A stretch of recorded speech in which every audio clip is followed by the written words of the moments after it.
We heard from Angel Reese today, and we heard from Tyler Marsh. Tyler Marsh, folks, let's send our best wishes to Tyler Marsh. He's about to be called every name under the book. Sellout, Uncle Tom. They didn't have the forethought to even say, this is what our story is going to be, and we need to stick to it.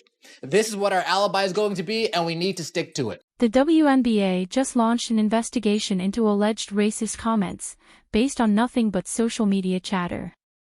And what Chicago Sky assistant coach Tyler Marsh just revealed might blow the lid off this entire controversy. If you stand with Indiana, comment, "I've got the fever," down below, and there was actually something newsworthy said today in regards to the alleged hateful fan comments made toward Angel Reese during the Fever and Sky game on Saturday, because the Sky actually gathered for practice today, and they spoke, and both the coach and Reese spoke. Subscribe, because this story is getting out of control. In a stunning revelation, Coach Tyler Marsh admitted, "I heard when everyone else did." Let that sink in. The Chicago Sky's own coach, on the bench during the entire game, only learned about these alleged comments after the fact, the same way fans did, through social media.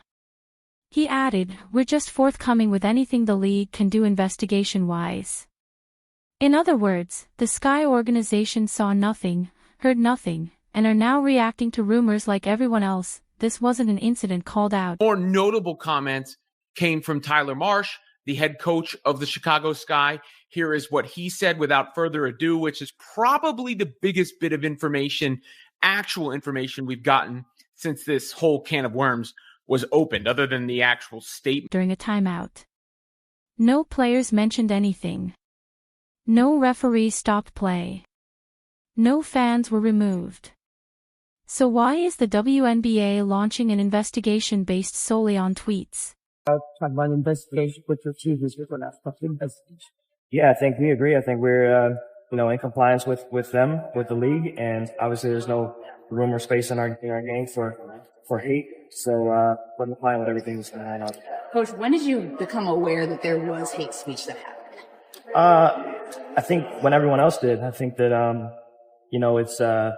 it's something that, we heard about. And so, again, we're just forthcoming with anything that the league is able to do investigation-wise.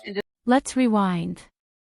The Fever demolished the Sky, 93-58, a 35-point blowout on Chicago's home court. The game was nationally televised.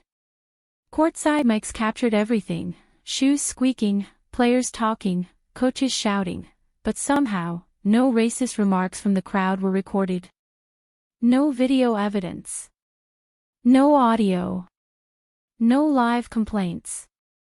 Not a single reporter, security officer, or broadcaster flagged anything. So again, what is the WNBA actually investigating? With 4:38 left in the third quarter, Catlin Clark was hit with a flagrant 1 foul after contesting a shot and making contact with Angel Reese's arm. Reese immediately jumped up, not at fans, but at Clark. If she'd just heard offensive remarks from the crowd, wouldn't she have reacted to the stands and... But the telling admission is, I found out when everyone else did. When did you become aware? When everyone else did. What does that indicate? That the Sky did not know or did not hear anything in real time or see anything in real time. So that makes the Sky, that makes the Fever, that makes me, that makes everyone I talked to who was in the arena, everyone else who has spoken from the arena. Instead, Aaliyah Boston stepped in to protect Clark, earning a tech. Reese got 1 too. But through it all, no one pointed to the crowd. No coach or player mentioned fan misconduct. Everyone's attention stayed on the court. Body language showed frustration about physical play, not racism. No cameras, no cell phones. So far, no nothing to substantiate the alleged hateful fan comments or fan misconduct or however you want to label it, which makes me question mightily what the investigation is based on. And I would love to hear on the record what the investigation is based on, because based on all the information we have, the leading theory has to be it's based on the social media nonsense. And yet, once the game ended, the narrative shifted fast. Angel Reese reposted a TikTok with the caption, "White gal running from the fade." That's not a subtle message. That's stirring the pot. Then came an interview where Reese said, "In the moment, it's hard to hear. I have a great support system," painting herself as the victim. Meanwhile, Caitlin Clark responded calmly, "There's no place for that in our game. I didn't personally hear anything, but I trust the league."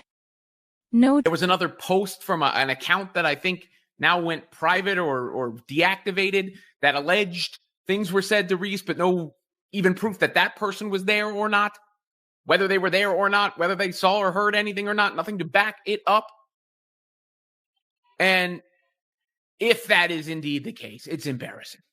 It is embarrassing. It really, really now seems like this is based on social media, and that the social media stuff was based on Sky fans online who couldn't handle getting the belt to the ass, who couldn't handle the beating that the Indiana Fever put out on the drama. No finger pointing. Just professionalism. This isn't new. Remember the national title game? Reese mocked Clark with the "you can't see me" gesture and pointed to her ring finger. Every time Clark outperforms her, a new controversy seems to pop up, off the court. Meanwhile, Clark just keeps making history. While the media focused on rumors, the Fever put on a clinic. Aaliyah Boston, 19 points, 13 rebounds. Kelsey Mitchell and Natasha Howard, 15 points each. Lexi Hull, 9 points, 9 boards, 2 steals. Dana Bonner moved to third all-time in scoring. They shot 47% from the field. The Sky, just 29%. They had 27 assists. The Sky. After watching Caitlin Clark's flagrant foul on Angel Reese and the aftermath, there is no way Angel Reese can continue the lie that she doesn't dislike Caitlin Clark. I know what hatred looks like. Angel Reese hates Caitlin Clark, not some basketball rivalry. Only 14. They forced 17 turnovers and out-hustled Chicago in every stat that matters. That's the story. That's what fans should be talking about. And there is a lot of history there with Caitlin Clark and Angel Reese. You guys remember last year when Angel Reese celebrated Kennedy Carter getting that flagrant foul on the hip check against Caitlin Clark? You remember that?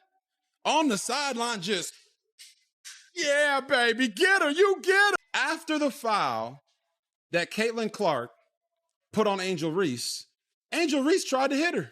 But if it wasn't for Aaliyah Boston putting her arms in the way, Angel Reese would not be playing basketball anymore, because she was going to sucker punch Caitlin Clark. Tyler Marsh is about to get run out of Chicago. First things first, let's hear what Angel Reese has to say. Let's hear Angel Reese. And if you guys pay attention, listen to her voice and listen to how she's on the edge of breaking down.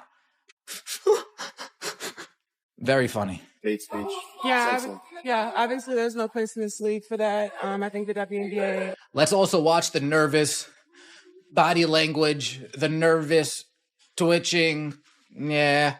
Our team and our organization has done a great job supporting me. I've had communication from everyone, from so many people across this league, and being able to support me and going through this whole process. Obviously, it could happen to me, it could happen to anyone, and I think they've done a great job supporting us in this. How did it affect you Saturday, trying to do your job, trying to play, and having this going on simultaneously? Yeah, obviously it's tough, but I think I have a great support system. I'm loved by so many people.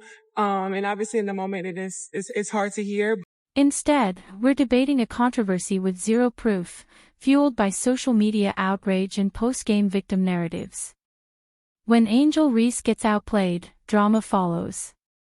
When Caitlin Clark gets targeted, she responds with buckets.